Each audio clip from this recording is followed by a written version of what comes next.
भी OPEC surface से हो सकती है। अभी बोर्ड है तो देखो बोर्ड से रिफ्लेक्शन हो रही है, या फिर अगर कोई दूसरी सरफेस आप लोग लेना चाहें, जैसे मेरे हाथ में इस वक्त एक मिरर है, ठीक है। अब आप लोग मिरर देखो, आप लोग, है ना, मेरी शक्ल क्या देखनी है, आप अपने काम की चीज देखो। ये मेरे हाथ में एक मिरर है, अगर मैं मिरर पे इंसिडेंट लाइट डालता हूं तो उस कंडीशन में भी देखो किस तरह से रिफ्लेक्शन हो रही है। अब ये जो यहां वाली तरफ से ये जो लाइट रे जा रही है, ये वाली लाइट रे जो है, ये वाली जो आप लोगों को दिख रही है, ये इंसिडेंट रे है ना, जो एयर से होती हुई इस मिरर पे या बोर्ड पे पड़ रही है, ये इंसिडेंट रे है। लेकिन वहां से टकराने के बाद जो वापस जाएगी उधर के लिए, वो रिफ्लेक्टेड रे, सी, है ना। ये इंसिडेंट रे है जो मेरी ओर से इस मिरर की तरफ जा रही है, और वहां से टकरा के जो वापस निकल रही है वो रिफ्लेक्टेड रे है। तो इंसिडेंट रे कौन सी होती है? इंसिडेंट रे होती है वो रे जो मिरर पर पड़ रही है या किसी ओपेक सरफेस पर पड़ रही है। और पॉइंट एक ऐसा है जिसको पॉइंट ऑफ इंसिडेंस कहते हैं। वो जो पॉइंट यहां पे है, जिस पॉइंट पे ये पड़ रही है, that is called point of incidence. और वहां पर टकराकर ये फिर सेम मीडियम में बाउंस बैक हो रही है, और जो बाउंस बैक हो रही है रे उसको रिफ्लेक्टेड रे कहते हैं। सो इंसिडेंट रे पड़ी ओपेक सरफेस पे, मिरर भी ओपेक है, पॉइंट ऑफ इंसिडेंस पर स्ट्राइक किया और टकराने के बाद सेम मीडियम में वापस आई, this is called reflection. Reflection किसी भी सरफेस से हो सकती, फिर चाहे वो बोर्ड पे आप रिफ्लेक्शन करवाएं या चाहे आप मिरर पे करवाएं, किसी भी सरफेस पे आप रिफ्लेक्शन जो है वो करवा सकते हैं। आसान है ना, बिल्कुल इजी। अब देखो रिफ्लेक्शन के लॉज क्या क्या होते हैं, है ना, रिफ्लेक्शन के लॉ क्या क्या है। तो ये जो आप लोग रिफ्लेक्शन देख रहे हो, इसमें दो मेन लॉ है। एक लॉ तो ये है जिसको हम कहते हैं कि इंसिडेंट रे जो है ना, अब ये जो यहां से रे जा रही है ना बच्चे, ये इंसिडेंट रे, ये वाली इंसिडेंट रे जब स्ट्राइक करती है किसी ओपेक सरफेस पे, ठीक है, तो वहां से जो वापस आ रही है वो रिफ्लेक्टेड रे है। ये जो रिफ्लेक्टेड रे है, ये इंसिडेंट रे है, ये रिफ्लेक्टेड रे है, ठीक है। तो इंसिडेंट रे जब किसी सरफेस पे स्ट्राइक करती है और रिफ्लेक्टेड रे वहां से वापस आती है, ठीक, तो ये जो पॉइंट आप लोग यहां देख रहे हैं, पॉइंट ऑफ इंसिडेंस जिसे हम कहते हैं, अगर उस पॉइंट से हम लोग सीधी एक परपेंडिकुलर लाइन लगाएं,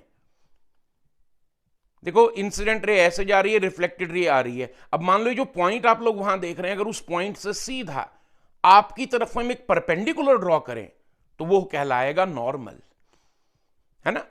तो रिफ्लेक्शन का जो पहला लॉ है वो ये कहता है कि इंसिडेंट रे और रिफ्लेक्टेड रे और बीच में जो आप नॉर्मल खड़ा करेंगे इस पॉइंट पे, सीधा जो एक लाइन ड्रॉ करेंगे आपकी तरफ इस पॉइंट से, ये तीनों जो हैं सेम प्लेन पे होने चाहिए।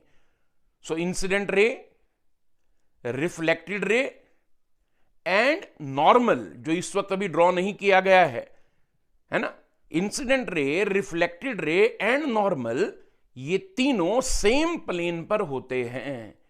अब सेम प्लेन का मतलब देखो क्या है, सेम प्लेन का मतलब यह है कि अगर मैं इंसिडेंट रे यहां से डालता हूं, ये देखो, अगर मैं इंसिडेंट रे यहां से डालता हूं, ये देखिए, ठीक है, तो रिफ्लेक्टेड रे भी इसी प्लेन पे वापस आएगी, इसी प्लेन पे वापस आएगी, ऐसे ही सेम इसी तरह से, और है ना, नॉर्मल भी इसी तरफ होगा।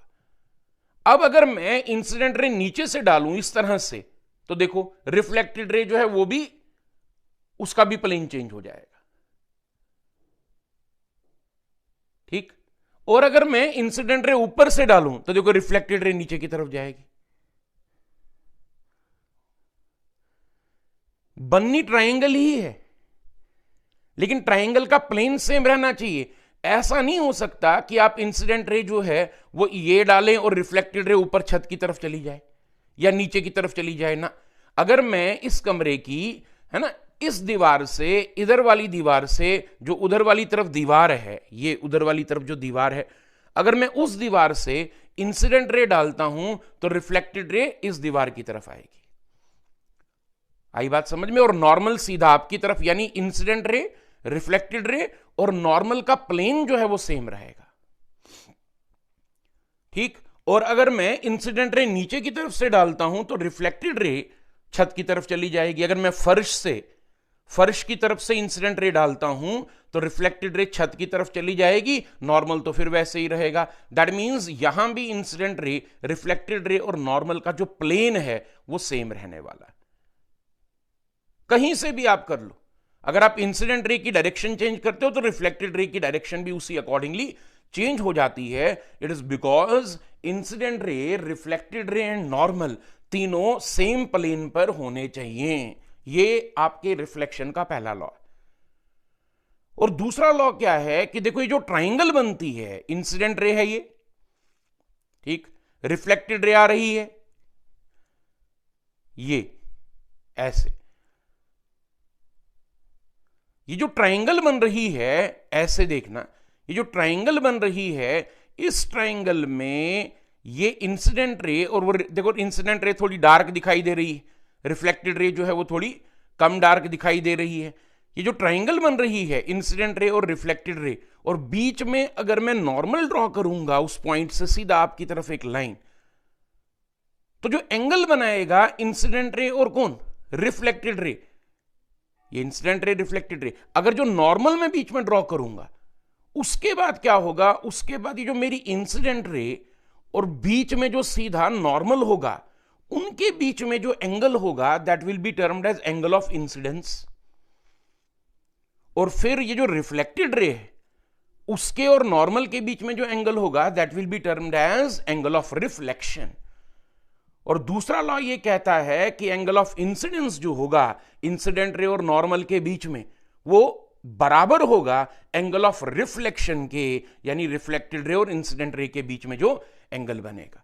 तो ये वाली रे नॉर्मल के साथ जितना एंगल बनाएगी, नॉर्मल मतलब इस पॉइंट पर सीधा आपकी तरफ एक लाइन लगा दी जाए, ये इंसिडेंट रे नॉर्मल के साथ जितना एंगल बनाएगी, रिफ्लेक्टेड रे भी देखो, रिफ्लेक्टेड रे दिख रही है अब आपकी तरफ, रिफ्लेक्टेड रे भी ये जो आपकी तरफ हिल रही है, रिफ्लेक्टेड रे भी नॉर्मल के साथ वही एंगल बनाएगी, उतना ही एंगल बनाएगी। देखो कितना आसान है ये। देखो अगर मैं इंसिडेंट रे का एंगल बढ़ा रहा हूं तो रिफ्लेक्टेड रे का एंगल भी बढ़ रहा है, इंसिडेंट रे का एंगल घटा रहा हूं तो रिफ्लेक्टेड रे का एंगल भी घट रहा है, ठीक है ना।